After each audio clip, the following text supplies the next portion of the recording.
نحمده ونصلي ونسلم على رسوله الكريم أما بعد أعوذ بالله من الشيطان الرجيم بسم الله الرحمن الرحيم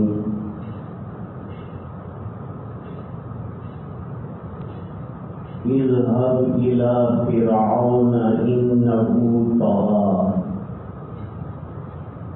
صدق الله العظيم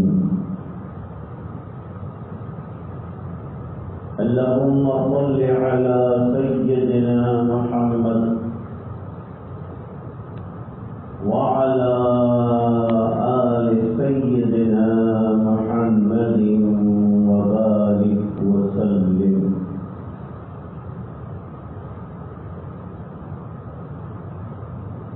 حضرات علماء، طلباء عزیز، مہمانان،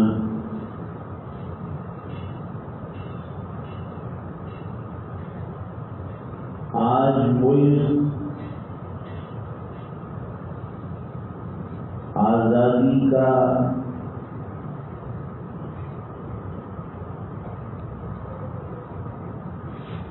75ویں سال کا جشن منا رہا ہے.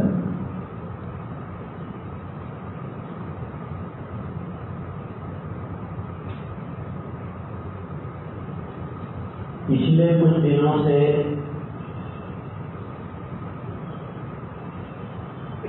ترنگے کے سنمان کے مختلف پروگرام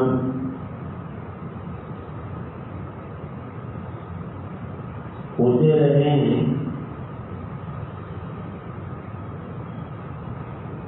اور اس میں مسلمانوں نے بھی بڑھ چڑھ کر حصہ لیا ہے.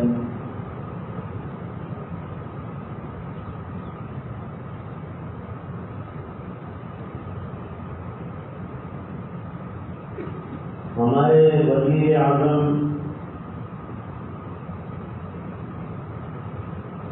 نریندر مودی صاحب کے ایما پر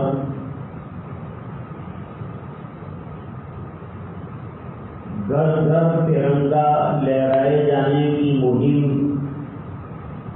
یہ مہم ہے، حکم نہیں، چلائی گئی.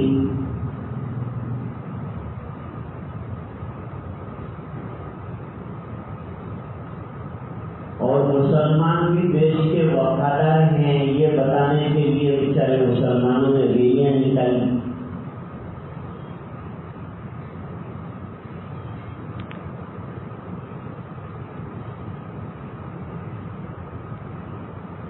ایک اشاعے پر جمعہ کے دن سے یہ سلسلہ جاری ہے.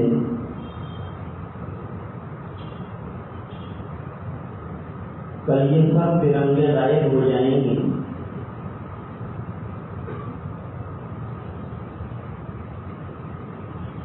ہم لوگوں کی اتنی لمبی جدوجہد اور قربانیاں ہونے کے باوجود میں سمجھ نہیں پا رہا ہوں کہ ابھی بھی ان کو وفاداری کے لیے یہ مختلف ثبوت پیش کرنے پڑتے.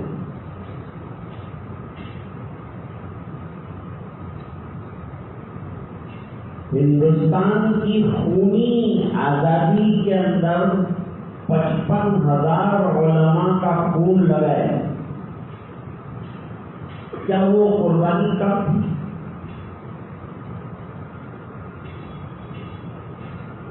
کہنے والوں نے کیا غلط کہا تھا؟ 1900 کے بعد دیش واسیوں میں آزادی کے سلسلے کی جاگرتی آئی.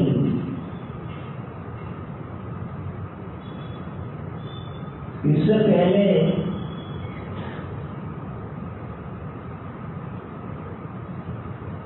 1657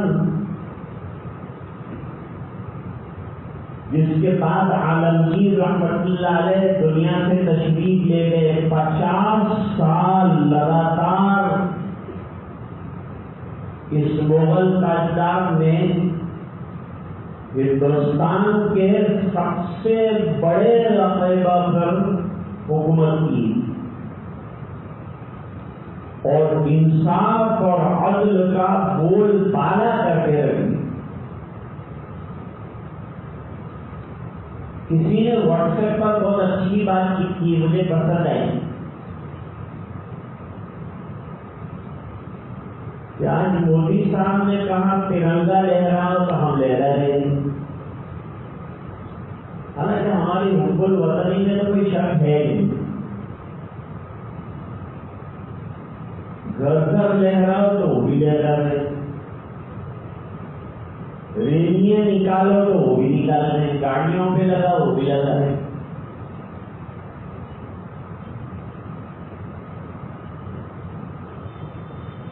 میرے نبی نے کہا 5 وقت نماز پڑھو تو اس پر ہمارا کوئی عمل نہیں. میرے نبی نے کہا سنتوں پر عمل کرو، کوئی عمل نہیں. میرے نبی نے کہا تلاوت قرآن کریم کرو، ہم کوئی اثر نہیں لیتے. ہم کو تو ہمارے نبی صلی اللہ علیہ وسلم سے اللہ کی محبت کے بعد دنیا میں سب سے زیادہ محبت.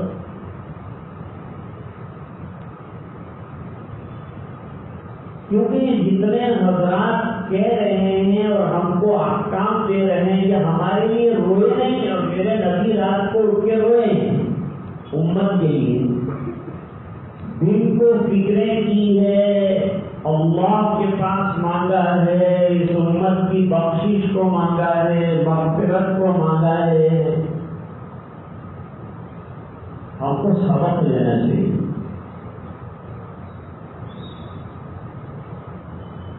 لوگ بمبئی کے ہیرو جنہوں نے کبھی آپ کو یاد نہیں کیا،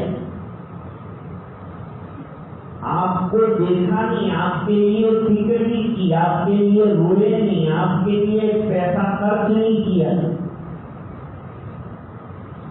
ان کے لیے ہم پیسہ لٹاتے ہیں، ان کی فلمیں دیکھتے ہیں، ان کی طرح نقالیاں کرتے ہیں.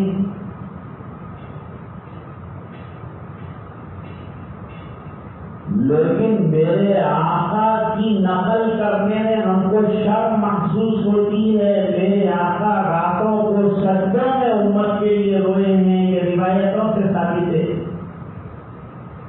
امت کے لیے مانگا ہے، امت کے لیے خرچ کیا ہے، جانیں لٹائی ہیں، آنسو بہائے ہیں، شفاعت کے لیے فرمایا ہے، امت کے بغیر جنت میں نہ جانے کو فرمایا ہے.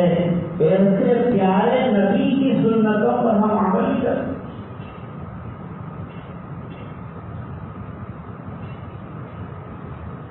آزادی کی تاریخ بہت لمبی ہے، 1900 سے شروع نہیں ہوتی ہے، خالی 100 سال کی تاریخ نہیں.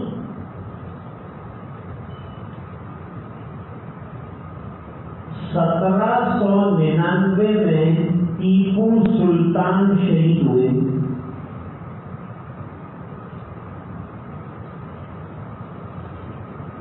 ٹیپو سلطان مرحوم نے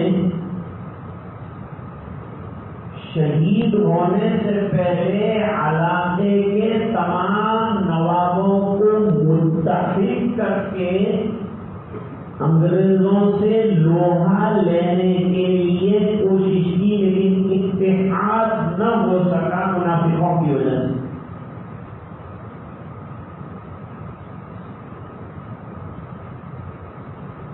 میر جعفر نے قلعے کا دروازہ بند کر دیا اور قلعے کے دروازے پر لڑتے ہوئے 1799 میں ٹیپو سلطان جو ہے وہ شیروں کی طرح شہید ہوئے. اس ملک کی آزادی کو اور سلطنت خداداد کی بقا کے لیے انہوں نے اپنی بیویاں، بچے بچے اولاد خاندان تک کی پرواہ نہیں کی ہے. ملک کو بچانے کے لیے اور اس دیش کی آزادی کو برقرار رکھنے کے لیے اور انگریزوں کے ناپاک قدموں کو بڑھتا ہوا روکنے کے لیے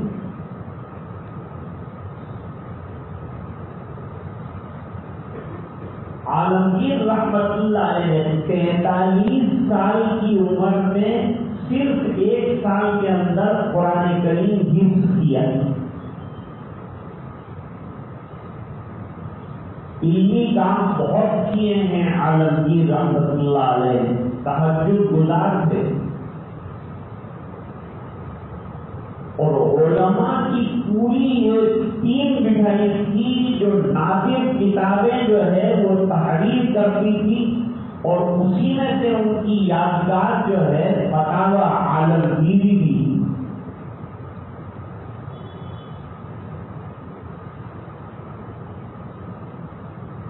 عالمگیر کے بعد کا دور شاہ ولی اللہ صاحب محدث دہلوی رحمۃ اللہ علیہ نے دیکھا ہے.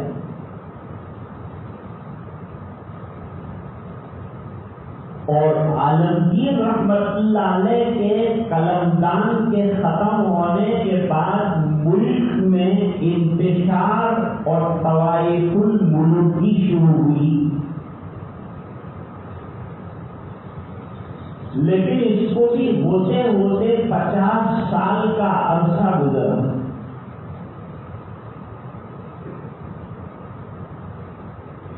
یہ فتنوں کے زمانے میں دہلی میں بیٹھ کر شاہ ولی اللہ صاحب محدث دہلوی رحمۃ اللہ علیہ ملک کے حالات پہ نظر رکھ رہے تھے.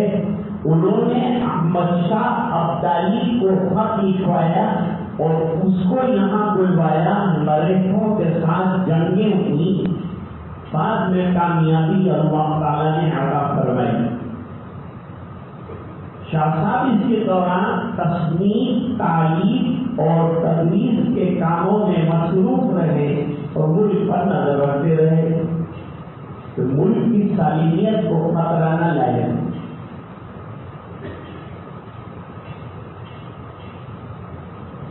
عالمگیر رحمت اللہ علیہ کے آخری دور سے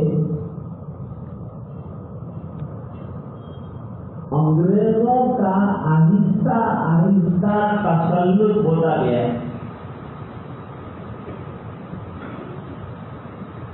1500 ہجری میں 1500 عیسوی میں واسکو ڈی گاما جو ہے وہ کالی کٹ کے کنارے پر اترا اور اس نے یہ ملک دریافت کر لیا. اس کے بعد فرانس، برٹن، دوسرے سب ملک آنے لگے لیکن ان کے پیر جلدی اکھڑ گئے. انگریزوں کا راستہ صاف ہوا. 1600 کے قریب انگریزوں نے ہندوستان میں کوٹھیاں بنانا شروع کیا تجارت، جس میں سب سے پہلے سورت کے اندر کوٹھی بنائی گئی. اس کے بعد کلکتہ میں بنائی گئی، اس کے بعد مدراس میں بنائی گئی، اس کے بعد بمبئی میں بنائی گئی. بمبئی کی آب و ہوا انگریزوں کو راس نہیں آتی تھی، وہاں مچھر بہت تھے. لیکن دھیرے دھیرے انہوں نے صفائی کی، علاقے کو خوب بنایا اور رہائش کے قابل بنایا.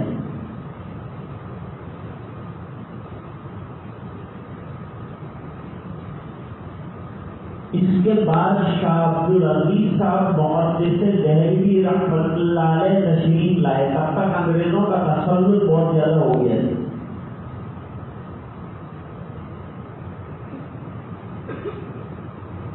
شاہ عبدالعزیز صاحب رحمۃ اللہ علیہ بہت ذہین، زیرک اور نہایت زبردست عالم تھے اور انگریز ان کے ساتھ دشمن تھے، کیونکہ سب سے پہلے انہوں نے انگریزوں کے تسلط کو سامنے رکھ کر ہندوستان کو دارالحرب ہونے کا اعلان کیا ہے اور مسلمانوں کو انگریزوں کے ساتھ کوآپریٹ کرنے اور ان کی فوج میں بھرتی ہونے کو ناجائز قرار دیے.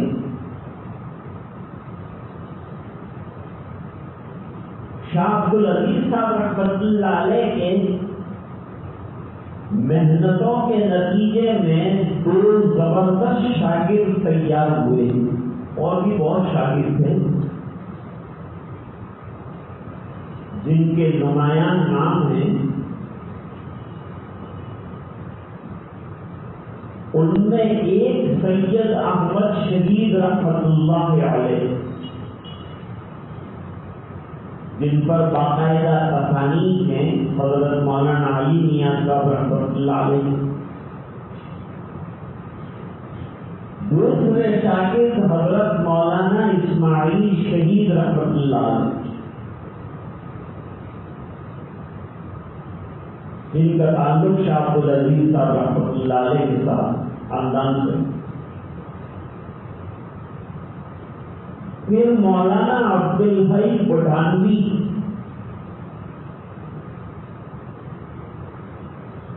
یہ تمام حضرات نے مل کر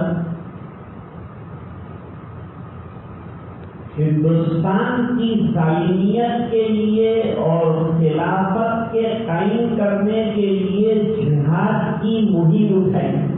اس وقت جہاد کا کوئی نام بھی نہیں لیتا تھا. جہاد کے نام سے گھبراتے انگریز بولنے نہیں دیتا تھا جیسے آج. حالانکہ جہاد کی جو تعبیر پیش کی گئی تھی اس زمانے میں اور آج بھی جو پیش کی جاتی ہے وہ غلط ہے.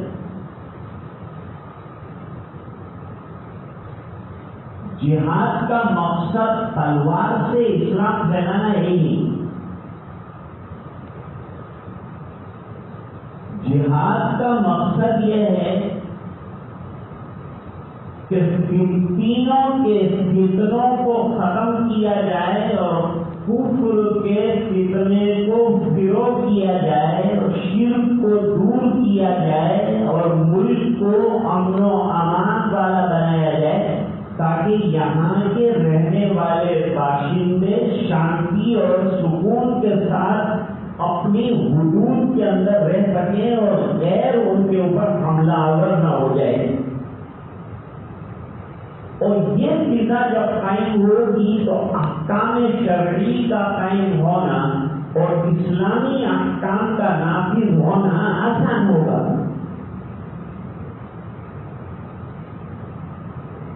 تو ممبروں سے سید احمد شہید مولانا اسماعیل شہید رحمۃ اللہ علیہ نے جامع مسجد کے ممبر سے لگاتار جو ہے جہاد کے لیے مہم چلائی اور فوجیں تیار فرمائی اور ان کی فوجوں میں بڑے بڑے لوگ شامل ہوئے. علماء عمراء نواب تک شامل ہوئے.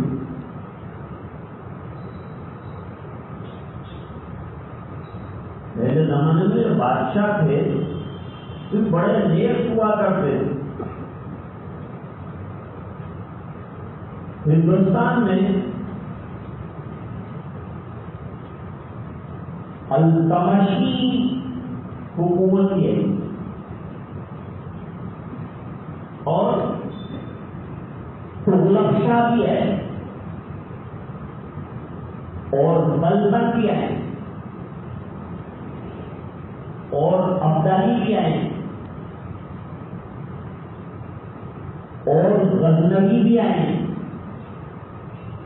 اور غوری بھی آئے. پہلے غزنوی آئے بعد میں غوری آئے.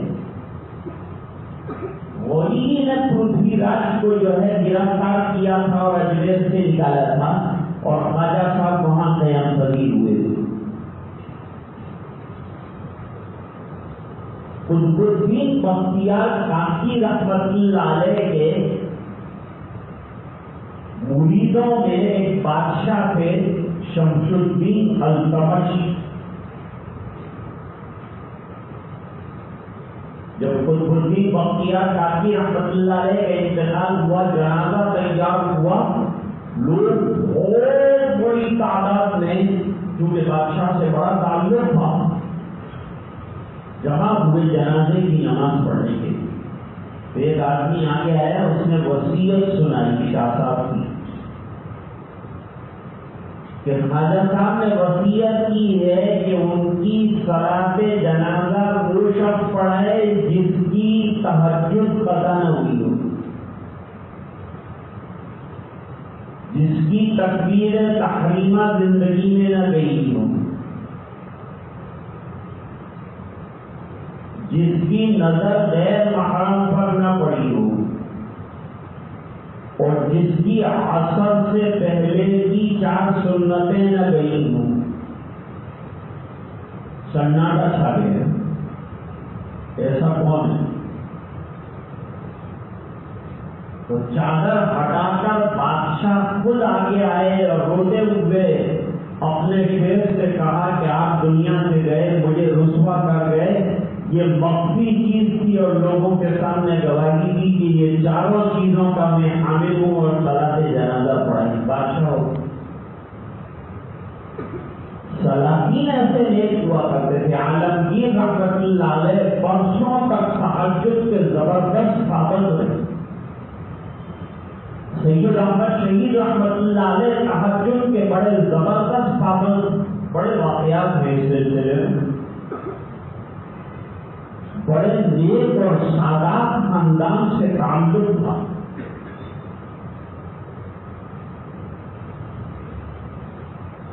آزادی کی تاریخ شروع کریں ہم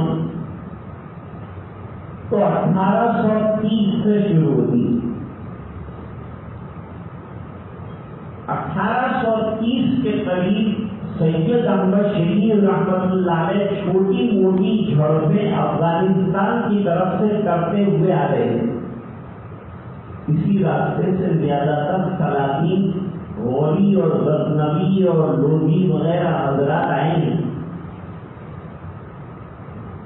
وہ راستہ اختیار کیا تھا سید احمد شہید رحمۃ اللہ علیہ۔ اس زمانے میں سکھ جو ہے بڑے مسلمانوں کے دشمن ہو گئے۔ رانا رنجیت سنگھ تھارے، اس نے مسلمانوں کی نام پہ دم کر رکھا تھا، چھینے نہیں دے رہا تھا، اور اپنے شکنجے میں لے رکھا تھا لوگوں کو اور مسلمانوں کو دبوچ کے رکھا تھا۔ یہ شکنجے سے نکالنا اور ان کو آزادی کا ماحول دینا، یہ تو دینی حق ہے۔ حضرت موسیٰ علیہ السلام کو اللہ تعالیٰ نے حکم فرمایا کہ فرعون نے بڑا طغیان اور سرکشی مچا رکھی ہے، اور 600 سال سے بنی اسرائیل کو اپنا غلام بنا کے رکھا ہے۔ جاؤ اور جا کر سمجھاؤ، اذهب الى فرعون انه طغى، اس نے طغیان اختیار کیا ہے، اس کی سرکشی کو ختم کرو اور غلامی کے شکنجے سے بنی اسرائیل کو آزاد کراؤ۔ حضرت موسیٰ علیہ السلام نے لگاتار مہم چلائی، اور اس کے بعد ایک عرصے کے بعد حضرت موسیٰ علیہ السلام نے بنی اسرائیل کو غلامی کے شکنجے سے آزاد کرایا۔ تو آزاد کرانا اور بندوں کے شکنجوں سے اور غلامی سے بندوں کو نکال کر اللہ کا غلام بنانا، یہ اسلام نے سمجھا ہے۔ 1831 میں بالاکوٹ میں مقابلہ کیا رانا رنجیت سنگھ کا، اور شہید ہو گئے۔ مولانا اسماعیل شہید رحمۃ اللہ علیہ، سید احمد شہید نے رات کو کہا آج آخری رات ہے، کل معرکہ ہے، کون زندہ رہے گا کون شہید ہوگا، خوب آبوداری کرو، اللہ تعالیٰ کے سامنے خوب توبہ کرو، گناہوں کی معافی مانگو، اور یہ دعا کرو کہ اگر موت دے اللہ تو شہادت کی موت۔ جیسے سید سیدنا حسین رضی اللہ تعالیٰ عنہ نے آخری رات مانگ لی تھی کہ آج آہوزاری کر لوں، اللہ کے دربار میں رو لوں، سجدے کر لوں، تہجد پڑھ لوں، دعائیں کر لوں، پھر اللہ کے دربار میں حاضری۔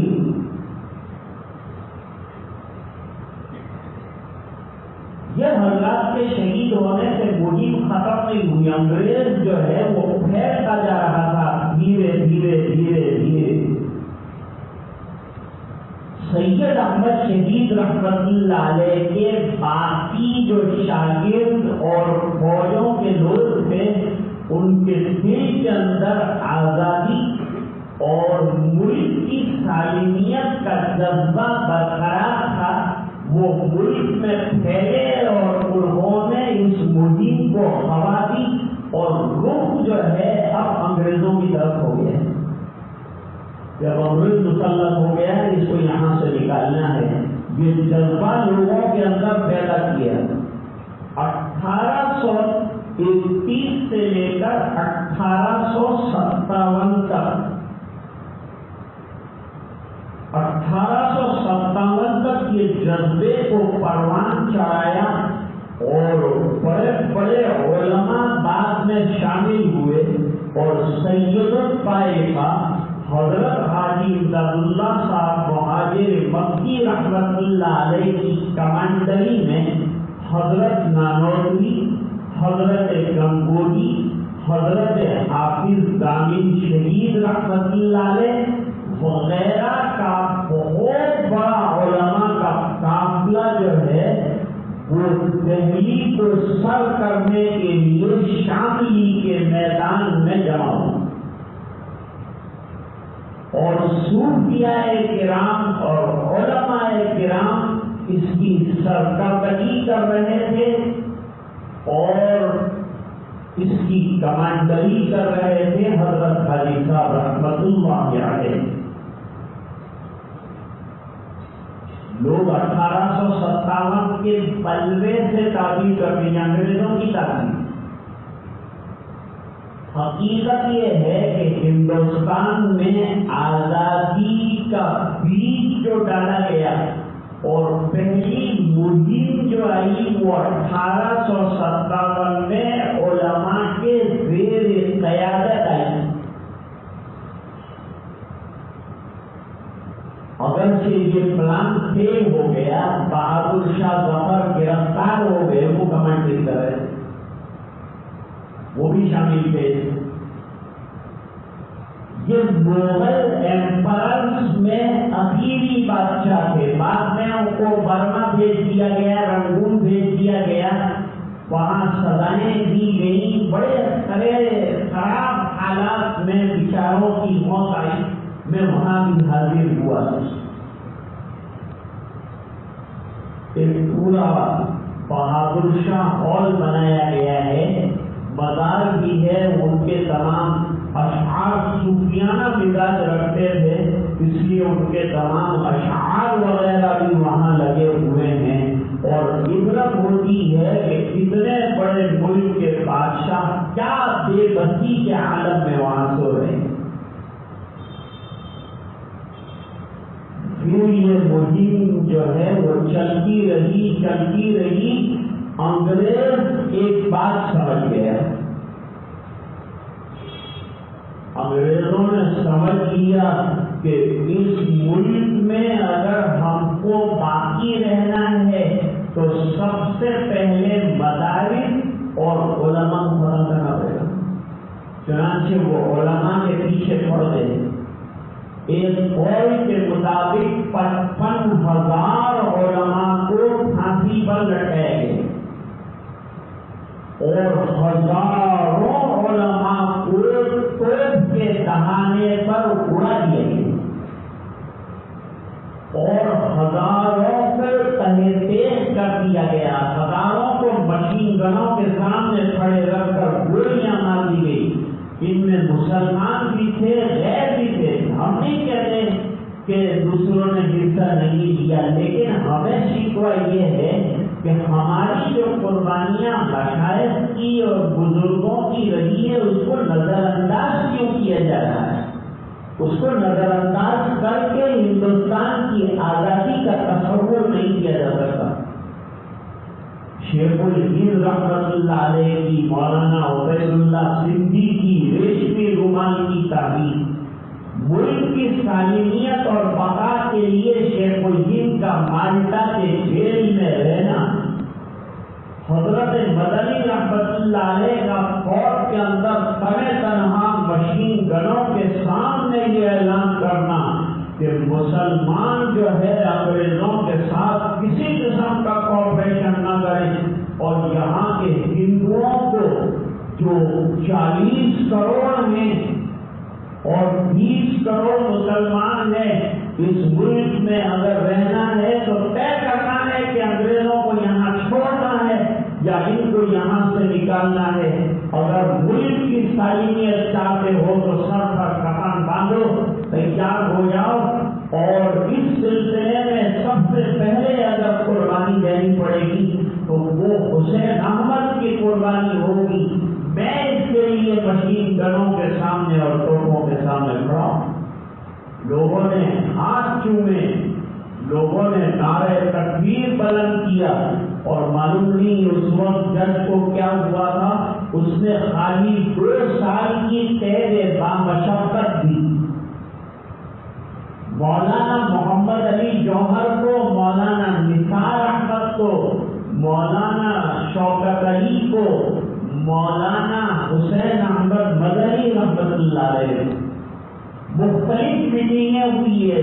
بمبئی میں میٹنگ ہوئی ہے جمعیت کی، 1919 کے اندر جمعیت العلماء قائم ہوئی، اور اس کے بعد جو ہے اس کی مختلف میٹنگیں ہوئی، اور میٹنگوں میں مختلف قسم کی انگریزوں کے خلاف قراردادیں پاس ہوئی۔ وہ قراردادیں ضبط کر لی گئی اور علماء کو پسے دیوارے زندہ ڈال دیا گیا۔ یہ سلسلہ ایک عرصے دراز تک جاری رہا، بہت لمبی تاریخ ہے۔ 1857 کے بعد سے علماء کی محنتوں کا سلسلہ جاری تھا، اور یہ تحریک کو زندہ رکھنے کے لیے اور ہندوستان میں مسلمانوں کی بقا کے لیے حضرت مولانا قاسم العلوم نانوتوی رحمت اللہ علیہ نے 1866 کے قریب دارالعلوم دیوبند کی ایک تحریک کی شکل میں بنیاد رکھی، تاکہ لوگوں کے دلوں میں آزادی کا بلبلہ، جذبہ، قربانیوں کا ذوق شوق جو ہے اسے برقرار رکھا جائے، اسے باقی رکھا جائے، اسے زندہ رکھا جائے۔ اور مدرسوں کے 4 حضرت شیخ الہند رحمت اللہ علیہ نے فرمایا، ہندوستان میں مسلمانوں کی بقا کے لیے آج بھی مدارس کی ضرورت ہے، اور یہ مدارس دیش کی آزادی کے لیے سنگین ہیں۔ اس زمانے میں بھی دارالعلوم دیوبند نے ایسے سپوت ادا کیے جنہوں نے سینوں پر لاٹیاں کھائیں، جیلوں میں بند رہے، قربانیاں دیں، اور دیش کے آزاد ہونے کا محنت کرتے رہے، یہاں تک کہ 1947 میں اللہ تعالیٰ نے اپنے فضل سے حضرت مولانا محمد یعقوب صاحب نانوتوی رحمت اللہ علیہ نے حاجی عابد حسین صاحب کہہ رہے تھے کہ انگریزوں کا پنجہ اتنا بڑھ گیا ہے کہ اب یہ کتنی صدیوں کے بعد نکلے گا نہیں کہہ سکتے ہیں، تو حضرت نے پیشین گوئی فرمائی کہ حاجی صاحب آپ کیا بات کرتے ہیں، ہم سوئیں گے رات کو انگریزوں کے قلمدان میں اور صبح میں اٹھیں گے تو آزاد ہوں گے۔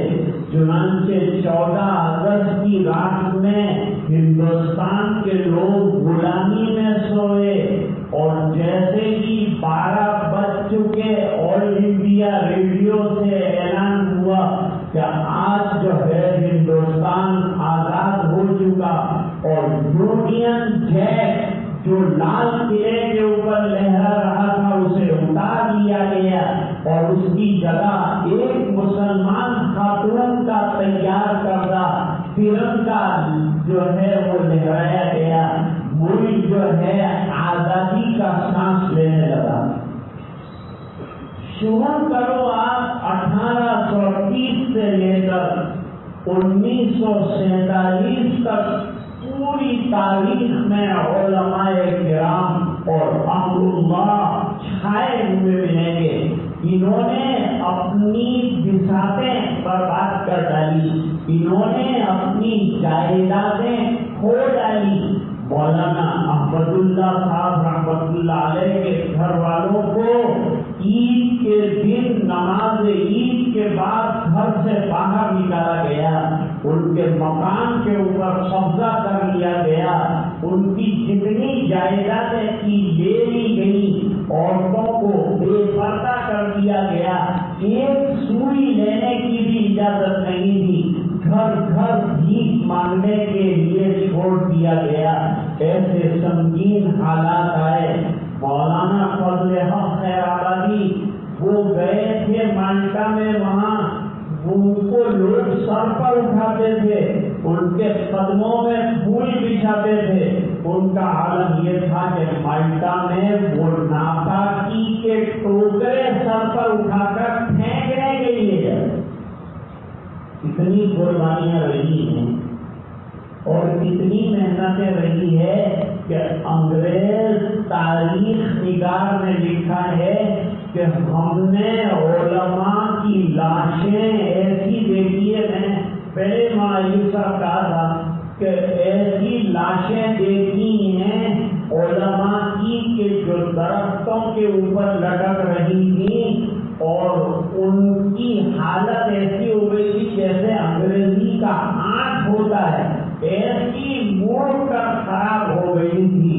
اور عبرت کے لیے ان کی لاشوں کو لٹکا رکھا گیا تھا. لیکن ان تمام چیزوں سے ڈرے نہیں ہندوستان کے لوگ, اور انہوں نے برابر جابر انگریز کا اور ظالم انگریز کا مقابلہ کیا. حضرت مدنی رحمت اللہ علیہ نے اخیر تک مقابلہ کیا, اور جب قلمدان تقسیم ہوئے کہ کون کیسا منسٹر بننا چاہتا ہے, حضرت نے فرمایا تھا کہ میں مدرسے کی ٹوٹی ہوئی چٹائی سے اٹھ کر آیا, اور اس لیے نہیں آیا کہ میں وزیر بنوں گا, میں پردھان بنوں گا, مجھے منسٹریاں دی جائے, میں اس لیے نہیں آیا. میں اس لیے آیا تھا کہ یہ میرا فریضہ تھا, اور یہ میرا فریضہ مجھے اسلام نے سکھایا ہے, میرے بزرگوں نے سکھایا ہے. حضرت نانوتوی رحمت اللہ علیہ گئے تو شیخ الجن نے بیڑا اٹھا لیا, شیخ الجن گئے تو حضرت مدنی رحمت اللہ علیہ نے بیڑا اٹھا لیا. اسلام کہتا ہے بندوں کو آزادی رائے بھی ملنا چاہیے اور آزادی ضمیر بھی ملنا چاہیے. میں اس کے لیے میدان میں آیا, سینہ سپر رہا, کورٹوں میں گیا, جیلوں میں گیا, قید خانوں میں گیا, اور میں نے یہ محنتیں میرے بزرگوں کے اشاروں پر اور قرآن اور سنت کو سامنے رکھ کر کی. مولانا آزاد کا تذکرہ تو رہ گیا, وہ بہت لمبا تذکرہ ہے. حضرت مولانا محمد علی, مولانا شوکت علی, جنہوں نے محنت کی اور گاندھی جی کو مہاتما بنایا اور ان کو اونچے درجے پر پہنچایا, ورنہ ان کو اتنا کوئی پہچانتا نہیں تھا. قربانیاں اصل میں علماء کی یقین لے کر رہے ہیں, انہوں نے بڑی محنتیں کی. حضرت نے فرمایا میں پھر وہی مدرسے کی ٹوٹی ہوئی چٹائی پر جانا چاہتا ہوں. میں منسٹر بننے کے لیے محنت نہیں کر رہا تھا, میں اللہ کی رضا کے لیے محنت کر رہا تھا, میں اللہ کے دین کے ثبوت کے لیے محنت کر رہا تھا.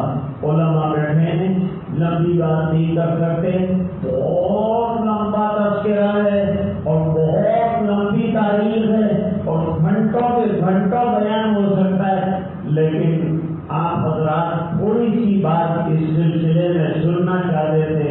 اور مولانا زکریا صاحب کا حکم تھا کہ چند منٹ جو ہے اس سلسلے میں کہ یوم آزادی ہے, میں یہ عرض کرنا چاہتا ہوں کہ صرف ترنگا لہرا دینے سے مسائل حل نہیں ہوں گے.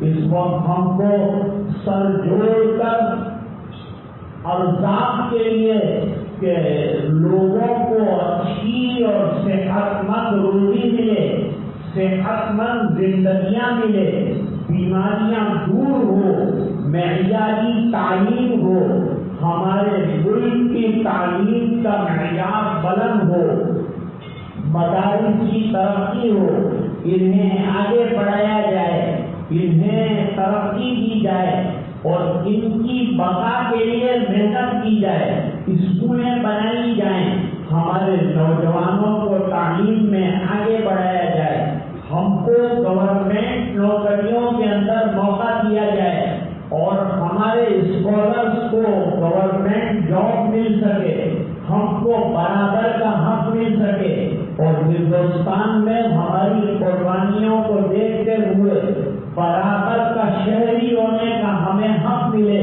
یہ تمام منشوں پر اس وقت سر جوڑ کر بیٹھنا ہے، اختلافات ختم ہوں، تعصب کو ختم کیا جائے، تعصب کی حیثیت کو اتارا جائے، انصاف کی نظر قائم کی جائے اور قوموں کے ساتھ برابر سلوک کیا جائے، ذہنی طور پر ہمیں غلام بنا کر نہ رکھا جائے، ہمارے اوپر طرح طرح کے ظالمانہ قاعدے نہ مسلط کیے جائیں۔ یہ آزادی کا آج کا پیغام ہے اور یہی ہمارا تقاضا ہے۔ اسی کے ساتھ میں اپنی بات کو ختم کرنا چاہتا ہوں۔ وآخر دعوانا ان الحمد للہ رب العالمین۔ اللهم لك الحمد كله ولك الملك كله ولك الشكر كله وإليك يرجع الأمر كله علانيته وسره۔ اللهم صل على سيدنا محمد وعلى آل سيدنا محمد وبارك وسلم۔ ربنا آتنا في الدنيا حسنة وفي الآخرة حسنة وقنا عذاب النار وادخلنا الجنة مع الأبرار يا عزيز يا غفار۔ اللهم افتح لنا بالخير واختم لنا بالخير وجل واقم امورنا بالخير بيدك الخير انك على كل شيء قدير۔ اللہ ہمارے گناہوں کو معاف فرما، کوتاہیوں سے درگزر فرما، اپنا فضل اور کرم شامل حال فرما، رحم کے اور کرم کے فیصلے فرما۔ اللہ اس ملک میں امن و امان قائم فرما۔ اللہ مسلمانوں کو غائب درجے کا تحفظ عطا فرما۔ اللہ پورے ملک کی حفاظت فرما، رکشا فرما، اس کی چاروں باؤنڈریوں کی حفاظت فرما۔ اللہ ہر طرف سے حفاظت فرما، اوپر نیچے سے حفاظت فرما۔ ملک کی سالمیت کو جن چیزوں سے خطرہ ہے ان کو ختم فرما، انصاف کا بول بالا فرما، حق کا بول بالا فرما، مدارس کی حفاظت فرما، اے اللہ حق کا بول بالا فرما، اے الہ العالمین مظلوموں کی داد رسی فرما، اے اللہ عدالت میں انصاف کے فیصلے فرما اور اے الہ العالمین پریشانوں کی پریشانیاں دور فرما۔ اللہ روزگار کے مسائل ہو گئے لوگوں کے، اللہ ان کے روزگار کو برقرار فرما، روزی میں برکتیں عطا فرما، اللہ کاروبار میں ترقی عطا فرما، جن کے کاروبار ٹھپ ہو گئے ہیں اللہ خیریت کے ساتھ جاری ساری فرما۔ اے اللہ قانونی چارہ جوئیاں جن کی ہو رہی ہیں آسان فرما۔ اے الہ العالمین پورے ملک کی حفاظت فرما اور اے اللہ پورے عالم کے مسلمانوں کی حفاظت فرما، مدارس، مساجد، خانقاہیں، مقابر اور اللہ مراکز دینیہ ان تمام کی حفاظت فرما، اپنی رضائے دائمی عطا فرما۔ اللہ ہمارا جمع ہونا اس ملک کی آزادی کے موقع پر اے اللہ قبول فرما، خیر اور عافیت کے ساتھ اپنے فضل سے ہمیں زندگی نصیب فرما، جان مال عزت آبرو اور ایمان کی حفاظت فرما اور اے اللہ یہ دعائیں اپنے فضل و کرم حبیب پاک صلی اللہ علیہ وسلم کی برکت سے قبول فرما برحمتک یا ارحم الراحمین۔